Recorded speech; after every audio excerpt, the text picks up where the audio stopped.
ನೆಲ ವಿಶೇಷ ಕಾರ್ಯಕ್ರಮಕ್ಕೆ ಸ್ವಾಗತ. ನಾನು ನಿಶಾ. ಅದು ಜೀಸಸ್ ಬದುಕಿದ್ದ ಬೋಧಿಸಿದ್ದ ಸ್ಥಳ. ಅಲ್ಲಿದೆ ಜೀಸಸ್ ಪುನರುತ್ಥಾನಗೊಂಡ ನೆಲೆ. ಮತ್ತೆ ಜೀಸಸ್ ಎಲ್ಲಿ ಹುಟ್ಟಿ ಬರ್ತಾರೆ ಗೊತ್ತಾ? 4000 ವರ್ಷಗಳ ಇತಿಹಾಸದ ನಾಡಲ್ಲಿ TV9. ಇದೇ ಹೊತ್ತಿನ ವಿಶೇಷ ಪವಿತ್ರ ನೆಲ.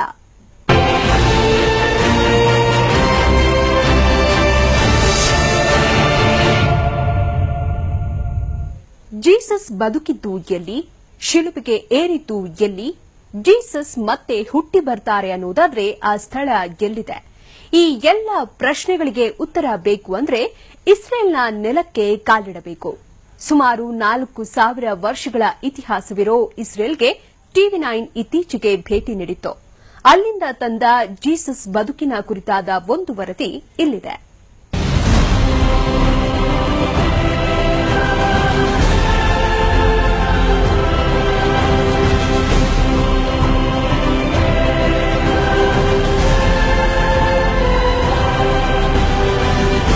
ಇದು ಇಸ್ರೇಲ್ ದೇಶ.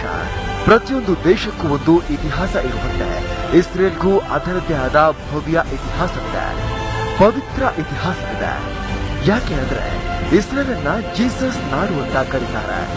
ಕಾರಣ ಇಷ್ಟೇ, ಇಸ್ರೇಲ್ನಲ್ಲಿ ಜೀಸಸ್ ಕ್ರೈಸ್ಟ್ ನಡೆದಾಡಿದ, ಬದುಕಿದ ಮತ್ತು ಕೊನೆ ಕಂಡಿದ್ದ.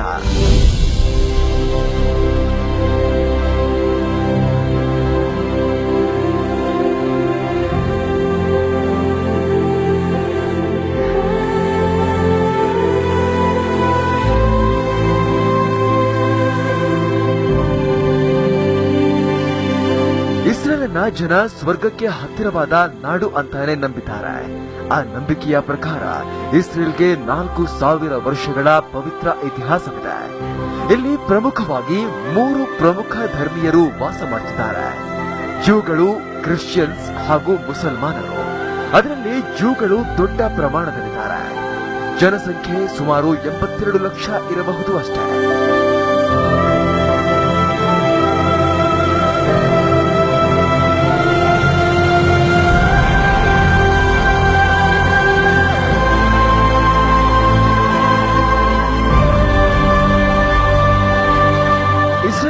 ವೆಸ್ಟರ್ನ್ ವಾಲ್ ಅನ್ನ ಜುಡಾಯಿಸಂ ಪವಿತ್ರ ನೆಲ ಅಂತ ಒಪ್ಪಿಕೊಂಡಿದೆ. ಸೆಪಲ್ಕ್ರೆ ಚರ್ಚ್ ಅನ್ನ ಕ್ರಿಶ್ಚಿಯನ್ನರು ಅತ್ಯಂತ ಪವಿತ್ರ ಸ್ಥಳ ಅಂತ ನಂಬಿಕೊಂಡಿದ್ದಾರೆ. ಹಾಗೆ ಮುಸಲ್ಮಾನರಿಗೆ ಡೋಮ್ ಆಫ್ ದ ರಾಕ್ ಪವಿತ್ರ ಸ್ಥಳ. ಅಂದ್ರೆ ಇಸ್ರೇಲ್ನ ಇತಿಹಾಸದ ಮಹತ್ವ ಅರಿತವರು ಜೀವನದಲ್ಲಿ ಒಂದಲ್ಲ ಒಂದು ಸಲ ಇಸ್ರೇಲ್ಗೆ ಹೋಗಿ ಈ ಸ್ಥಳವನ್ನ ನೋಡಿ ಬರಬೇಕು ಅಂತ ಇಷ್ಟಪಡ್ತಾರೆ.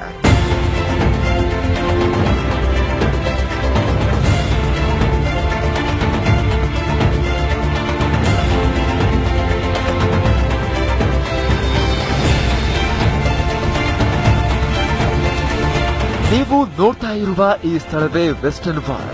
ಇದೇ ಸ್ಥಳದಲ್ಲಿ ಟೆಂಪಲ್ ಆಫ್ ಸಾಲೋಮನ್ ಇತ್ತಂತೆ.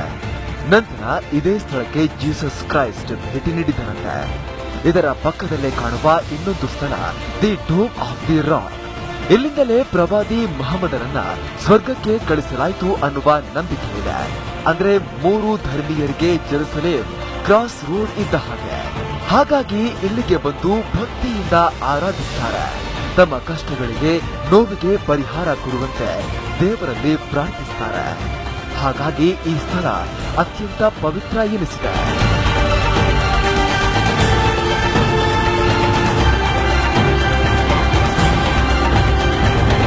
We say that Jerusalem is a crossroad for 3 religions. We really mean it, and proof for that is this particular place. What you're seeing behind me is the Western Wall, and within these walls was once the Temple of Solomon. Yes, the Temple of Solomon was there in midst of these walls, and then later on, this is the same place where Jesus came to the temple. And then later on, you take a look at that dome there, that is called the Dome of the Rock. Of course, it's a little dark out there, but Dome of the Rock is the place where Muslims believe Prophet Muhammad ascended up to heaven. So just in one place, you can see how the family tree of Christians, Muslims and Jews exists even today in Jerusalem.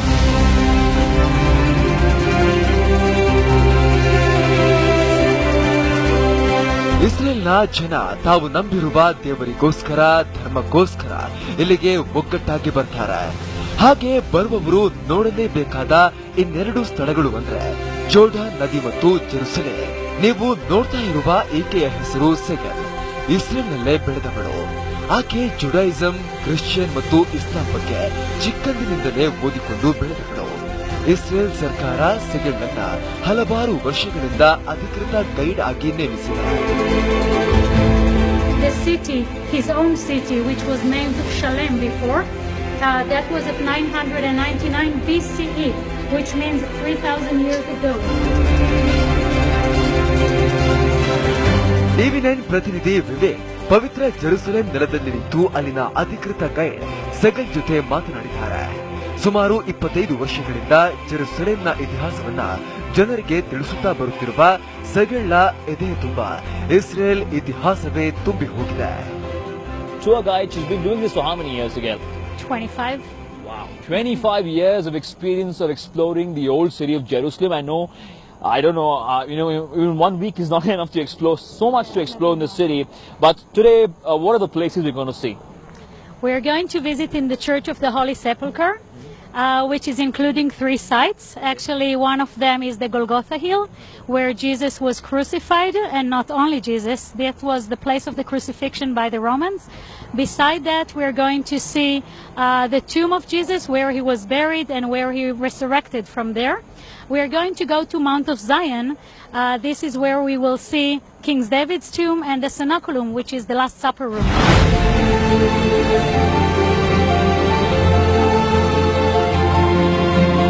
ಜೆರುಸಲೇಂನಲ್ಲಿ ಹಲವು ಪ್ರಮುಖ ಸ್ಥಳಗಳು ಕ್ರಿಸ್ತನ ಬದುಕಿನ ಜೊತೆ ಬೆರೆತು ಹೋಗಿವೆ. ನೀವು ನೋಡ್ತಾ ಇರುವ ಈ ಸ್ಥಳವೇ ಚರ್ಚ್ ಆಫ್ ನೇಟಿವಿಟಿ. ನಜಾರತ್ನಲ್ಲಿದೆ.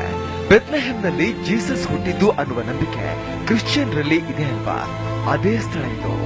ಅಷ್ಟು ಮಾತ್ರವಲ್ಲ, ವರ್ಜಿನ್ ಮೇರಿಗೆ ಏಂಜಲ್ ಗೇಬ್ರಿಯಲ್ ಜೀಸಸ್ ಬಗ್ಗೆ ಹೇಳಿದ್ದು ಕೂಡ ಇದೇ ಸ್ಥಳದಲ್ಲಿಯಂತೆ.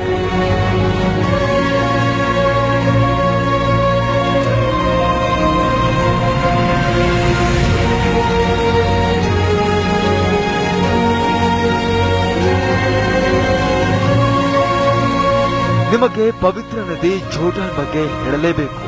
ಯಾಕಂದ್ರೆ ಬೈಬಲ್ನಲ್ಲಿ ಜೋರ್ಡಾನ್ ನದಿಯ ಬಗ್ಗೆ ಹಲವು ಉಲ್ಲೇಖಗಳಿವೆ. ಅದರಲ್ಲಿ ಮುಖ್ಯವಾದದ್ದು ಜೀಸಸ್ನ ಪವಿತ್ರ ಸ್ನಾನ. ಈಗ ಇದು 2 ಭಾಗವಾಗಿ ವಿಭಜನೆಗೊಂಡಿದೆ. ಹಾಗಾಗಿ ಜೋರ್ಡಾನ್ ಮತ್ತು ಇಸ್ರೇಲ್ನ ಜನ ಪ್ರತಿದಿನ ಸಾವಿರಾರು ಸಂಖ್ಯೆಯಲ್ಲಿ ಇಲ್ಲಿಗೆ ಬಂದು ಅತ್ಯಂತ ಪವರ್ಫುಲ್ ನದಿಯಲ್ಲಿ ಮಿಂದು ಹೋಗುತ್ತಾರೆ.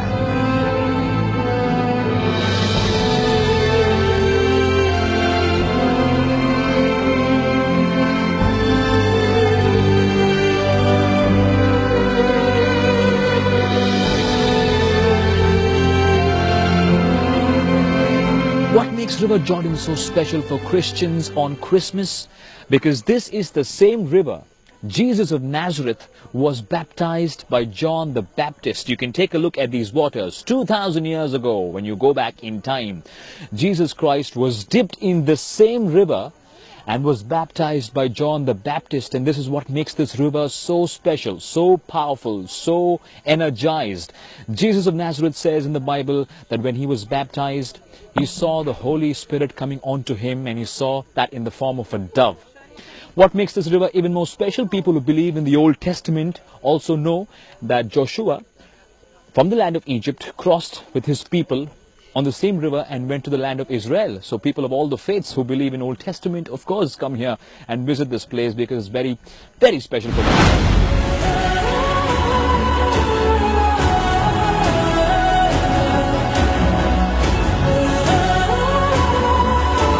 ಜೋರ್ಡಾನ್ ನದಿ ಯಾಕೆ ಕ್ರಿಶ್ಚಿಯನ್ನರಿಗೆ ಸ್ಪೆಷಲ್ ಅಂದ್ರೆ ಇದೇ ಸ್ಥಳದಲ್ಲಿ ಜೀಸಸ್ಗೆ ಪವಿತ್ರ ಸ್ನಾನವನ್ನ ಮಾಡಿಸಿದ್ದಾರಂತೆ.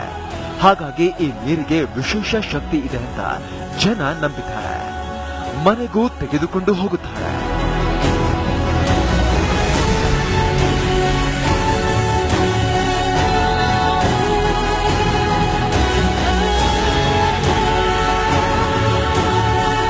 ಈ ಸ್ಥಳ ಕ್ಯಾಪೆನಾ. ಈ ಮೊದಲು ಇದು ಮೀನುಗಾರರು ವಾಸ ಮಾಡುತ್ತಿದ್ದ ಅತ್ಯಂತ ದೊಡ್ಡ ಸ್ಥಳವಾಗಿತ್ತಂತೆ. ಇದೇ ಸ್ಥಳದಲ್ಲಿ ಜೀಸಸ್ ಬೋಧಿಸಿದ್ದು ಅನ್ನುವ ನಂಬಿಕೆ ಇದೆ. ಅಷ್ಟು ಮಾತ್ರವಲ್ಲ, ಜೀಸಸ್ ಅದೆಷ್ಟೋ ಜನರ ಕಾಯಿಲೆಗಳನ್ನ ವಾಸ ಮಾಡಿದ್ದು ಕೂಡ ಇದೇ ಸ್ಥಳದಲ್ಲಿ ಅನ್ನುವ ನಂಬಿಕೆ ಇದೆ. ಇದು ಜೀಸಸ್ರ ಪ್ರಮುಖ ಕಾರ್ಯಕ್ಷೇತ್ರವಾಗಿತ್ತಂತೆ.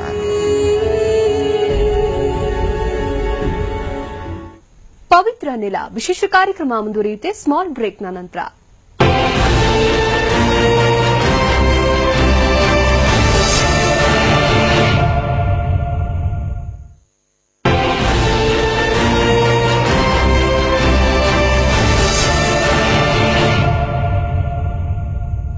ಜೀಸಸ್ನ ದಿ ಲಾಸ್ಟ್ ಸಪ್ಪರ್ ರೂಮ್ ಇರೋದು ಎಲ್ಲಿ?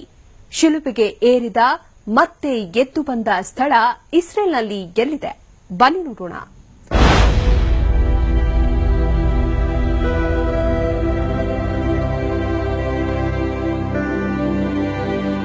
ನೀವು ನೋಡ್ತಾ ಇರುವ ಈ ಸ್ಥಳವೇ Mount Zain, the upper room ಅಂತ ಕರೆಯುವ ಒಂದು ಪವಿತ್ರ ಸ್ಥಳವು ಇಲ್ಲಿದೆ. ಇದೇ ಸ್ಥಳವನ್ನ ಮುಸ್ಲಿಂ ಹೋರಾಟಗಾರರು ವಶಪಡಿಸಿಕೊಂಡು ಅಲ್ಲಿ ಮಸೀದಿಯನ್ನ ನಿರ್ಮಿಸಿದ್ದರಂತೆ. ಅದೇ ಸ್ಥಳ ಈಗ the room of the last supper ಅನ್ನುವ ಹೆಸರಿನಲ್ಲಿ ಪ್ರಚಲಿತವಾಗಿದೆ. ಇಲ್ಲಿಗೆ ಪ್ರತಿ ವರ್ಷ ಅಸಂಖ್ಯಾತ ಯಾತ್ರಾರ್ಥಿಗಳು 2 ಪ್ರಮುಖ ಆಚರಣೆಗಾಗಿ ಬಂದು ಹೋಗುತ್ತಾರೆ. ಅದರಲ್ಲಿ ಒಂದು ದಿ ಲಾಸ್ಟ್ ಸಪ್ಪರ್ ರೂಮ್, ಇನ್ನೊಂದು ಕ್ರಿಶ್ಚಿಯನ್ ಚರ್ಚ್ನ ಉಗಮ.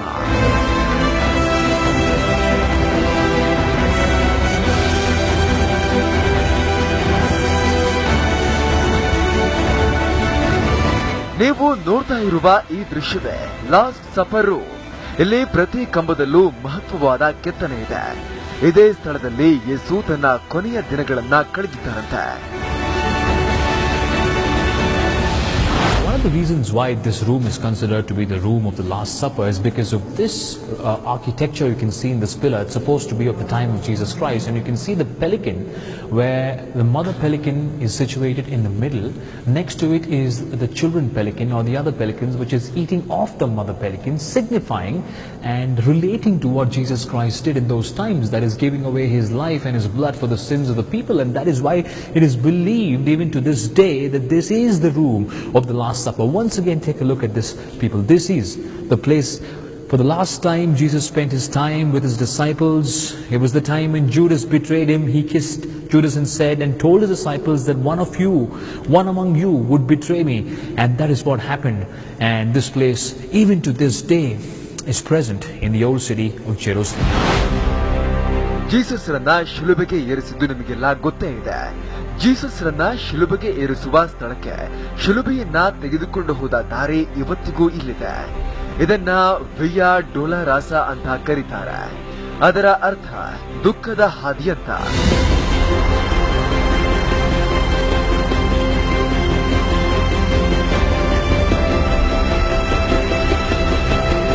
ಇಲ್ಲಿ ವಿಯಾ ಡೊಲರಾಸಾಗೆ 14 ಸ್ಟೇಷನ್ಗಳಿವೆಯಂತೆ. ಅದರಲ್ಲಿ 4 ಪವಿತ್ರ ಚರ್ಚ್ ಸೆಪ್ಲಕರ್ನಲ್ಲಿವೆ. ಇಲ್ಲಿ ಒಂದು ಪವಿತ್ರ ಕಲ್ಲಿದೆ. ಈ ಕಲ್ಲಿನ ಮೇಲೆ ಜೀಸಸ್ ರನ್ನ ಕೂರಿಸಿ ರೋಮನ್ ಸೈನಿಕರು ಮುಳ್ಳಿನ ಕಿರೀಟವನ್ನ ಹಾಕಿದ್ದಾರಂತೆ. ಆ ನಂತರ ಜೀಸಸ್ ನಡೆದು ಹೋದ ಸ್ಥಳ ಇನ್ನೂ ಇಲ್ಲಿದೆ.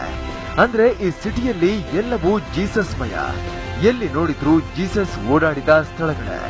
ಆ ಕಾಲದ ಒಂದು ವಿಶೇಷ ಕಲ್ಲು ಕೂಡ ಇಲ್ಲಿದೆ. ಈ ಸ್ಥಳದಲ್ಲೇ ಜೀಸಸ್ ರನ್ನ ಶಿಲುಬೆಗೆ ಏರಿಸಿದ್ದರಂತೆ.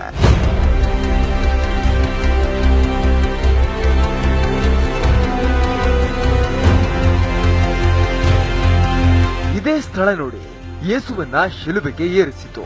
ಸಾವಿರಾರು ಜನ ಬಂದು ಇಲ್ಲಿ ಯೇಸುವನ್ನ ಆರಾಧಿಸುತ್ತಾರೆ.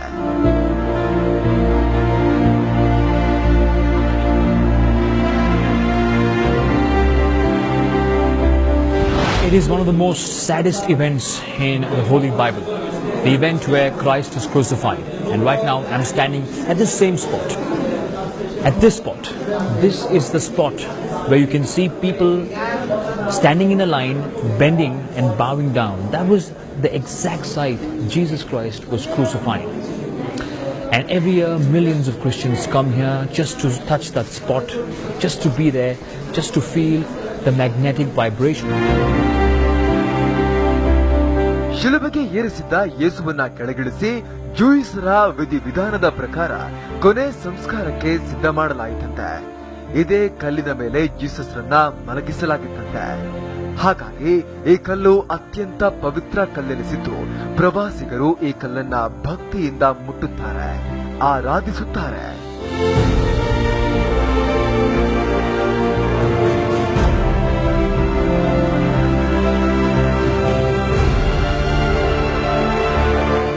ಜೀಸಸ್ ಅಸುನೀಗಿದ 3ನೇ ದಿನಕ್ಕೆ ಕಲ್ಲಿನ ಸಮಾಧಿಯಿಂದ ಮತ್ತೆ ಎದ್ದು ಬರುತ್ತಾರಂತೆ.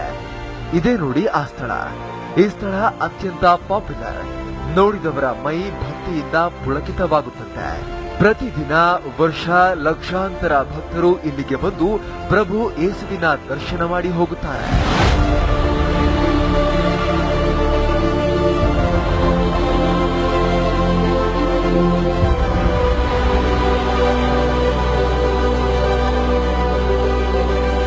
ಇದೇ ನೋಡಿ ಜೀಸಸ್ ಮರಣ ಹೊಂದಿ ಮತ್ತೆ 3 ದಿನದ ನಂತರ ಎದ್ದು ಬಂದ ಸ್ಥಳ.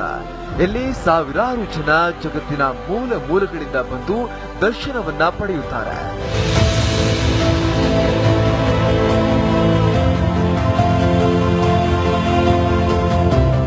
First, there's the bad news, and then there is the astonishing news. On Friday, he is crucified, and then on Sunday, suddenly, one of his disciples, Mary Magdalene, sees a man coming out of the tomb. She confuses the man. Who could it be? Yes, of course, it is Jesus Christ.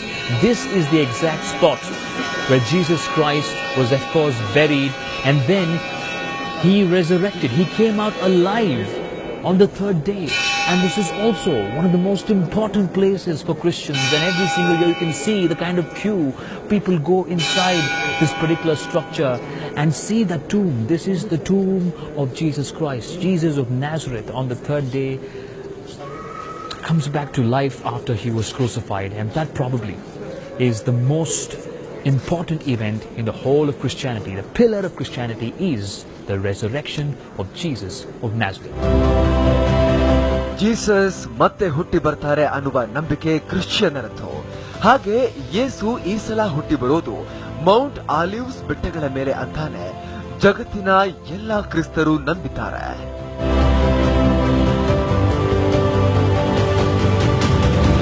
ನೋಡಿ, ಇದೇ Mount olives ಬೆಟ್ಟ.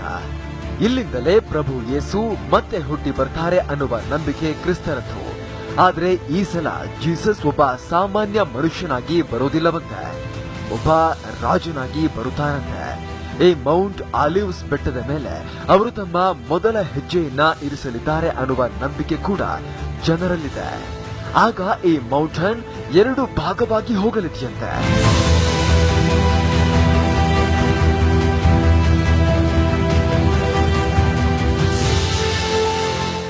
Event of his death and resurrection is not the end, good people. What you see behind me is the Mount of Olives. And Christians and people who believe in Jesus Christ believe, of course, that this is the mountain where Jesus Christ is going to come back. Yes, Jesus Christ is going to come back on the same mountain, and this time not as a common man, this time as a king. This time on a white stallion, this time to rule all over the world. And when he places his feet on that mountain, the mountain is going to divide in half. What you see there, that tower, that big tower, that is the Mount of Ascension. That is where Jesus Christ resurrected. And he will come back there again. And what a beautiful sight this is. This is Mount Olive for all those people who are waiting for Jesus Christ. He's coming back is what the Christians believe. And they also believe he's coming back very soon. And that will happen on this very mountain, Mount of Olives, right there. ಪವಿತ್ರ ನೆಲ ವಿಶೇಷ ಕಾರ್ಯಕ್ರಮ ಮುಂದುವರಿಯುತ್ತೆ small ಬ್ರೇಕ್ನ ನಂತರ.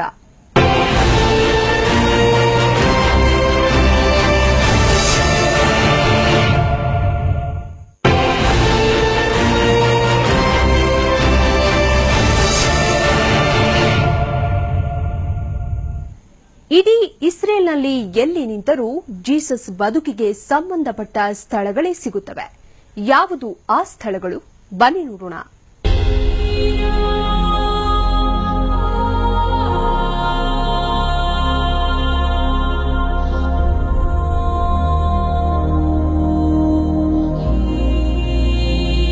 Israel ಪವಿತ್ರ ನೆಲ.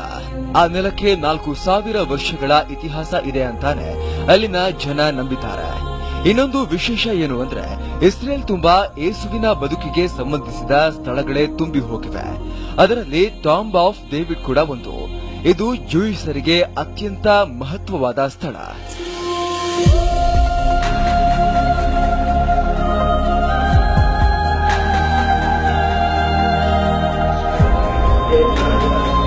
King David ಇಸ್ರೇಲ್ನ 2ನೇ ರಾಜನಾಗಿದ್ದವನು.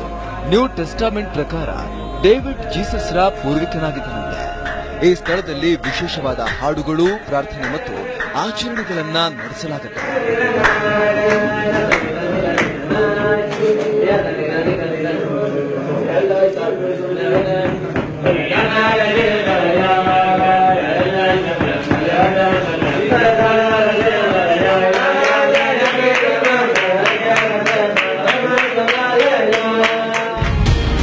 ಇಸ್ರೇಲ್ನಲ್ಲಿರುವ ಮತ್ತೊಂದು ಪ್ರಮುಖವಾದ ಸ್ಥಳ ಅಂದ್ರೆ ಮಸಾಡ್ ನ್ಯಾಷನಲ್ ಪಾರ್ಕ್. ಇದನ್ನ ನಿರ್ಮಿಸಿದ್ದು ಕಿಂಗ್ ಹೆರೋಡ್. ಕಿಂಗ್ ಹೆರೋಡ್ ಜೀಸಸ್ ಹುಟ್ಟಿದ ಸುದ್ದಿ ಕೇಳಿ ತನ್ನ ನೆಲದಲ್ಲಿರುವ ಪ್ರತಿಯೊಬ್ಬ ಗಂಡಸನ್ನು ಕೊಲ್ಲುವಂತೆ ಆದೇಶವನ್ನ ನೀಡಿದನಂತೆ.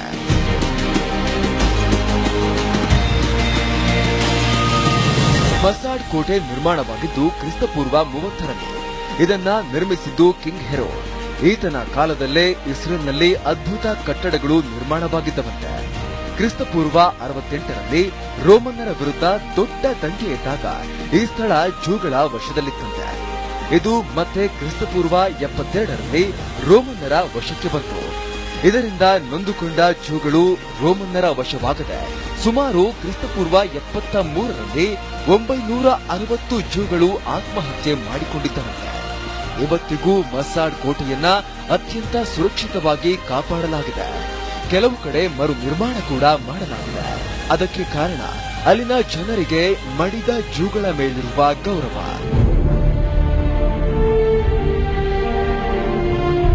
ಇಸ್ರೇಲ್ ಯಾವ ಸ್ಥಳಕ್ಕೆ ಹೋದರೂ ಅಲ್ಲೊಂದು ಇತಿಹಾಸ ಸಿಕ್ಕೇ ಸಿಗುತ್ತೆ.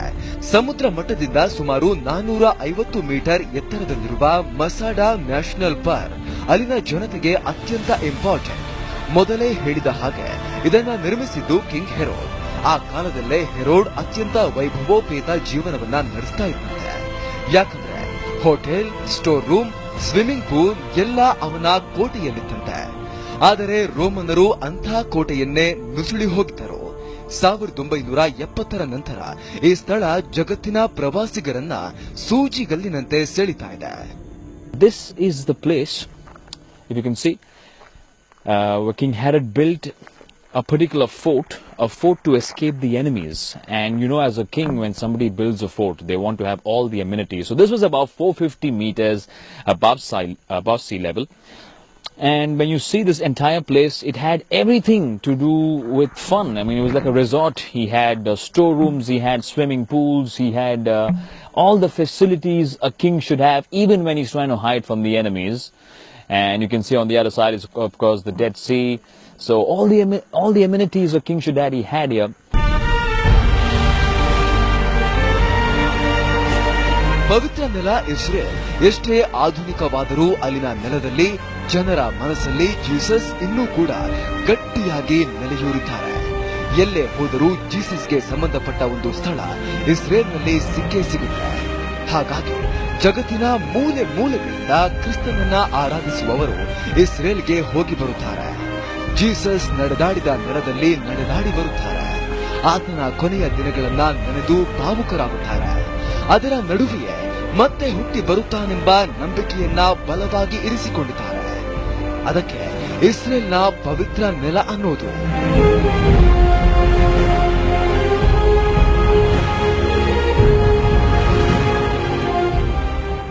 ಇಸ್ರೇಲ್ ಈಗ ಅತ್ಯಾಧುನಿಕ ನಗರ. ಆದರೆ ಅದು ತನ್ನೊಳಗಿನ ಏಸುವಿನ ಪ್ರಖರ ಬೆಳಕನ್ನ ಮಾತ್ರ ಬಿಟ್ಟುಕೊಟ್ಟಿಲ್ಲ. ಹಾಗಾಗಿಯೇ ಅದು ಎಂದೆಂದಿಗೂ ಪವಿತ್ರ ನೆಲವಾಗಿಯೇ ಉಳಿದಿದೆ. ಇದು ಈ ಹೊತ್ತಿನ ವಿಶೇಷ. ನಿರಂತರ ಸುದ್ದಿಗಾಗಿ ನೋಡ್ತಾ ಇರಿ TV9.